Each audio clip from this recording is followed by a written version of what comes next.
For this video mga badin no, so naatagal ko sa muang syudad dire sa Dipolog City sa Region 9 Zamboanga Peninsula and Zamboanga del Norte mga badi.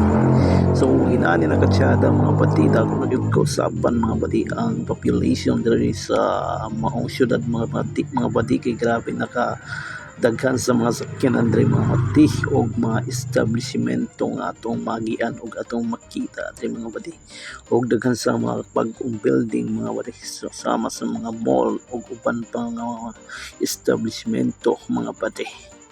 Shout out diri sa Dipolog City sa tanan natong followers ug subscribers diri mga badi.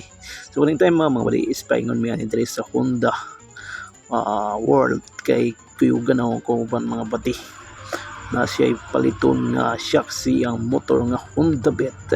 Pero na mga badi pagkahuman na mga badi kay wa man siya kapalit mga badi ni Abante na mga badi pauli na mi sa muang lugar mga badi sa Katipunan Zamboanga del Norte. So kini nga magano ito mga badi mo na siya ang street kay mga badi mo ni ang paingon sa Katipunan Street ning dakbayan sa Dipolog City mga badi. So grabe naka-traffic diri mga badi no.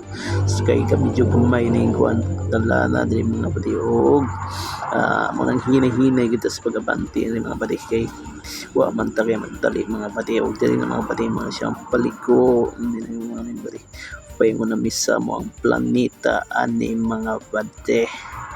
So let's go, grabe na gid ka nice kay diri mga bade. So Boulevard Premi paingon anytime mga bade og ako ipakita mga bade ko sa kasyada kini lugar og syudara mga bade kay grabe sa kadaghan sa mga tawo nga ato ang makita og makasalubong diri mga bade. So, ingat sa pagmaneho mga badi no. God bless always with safety and ride safe everybody.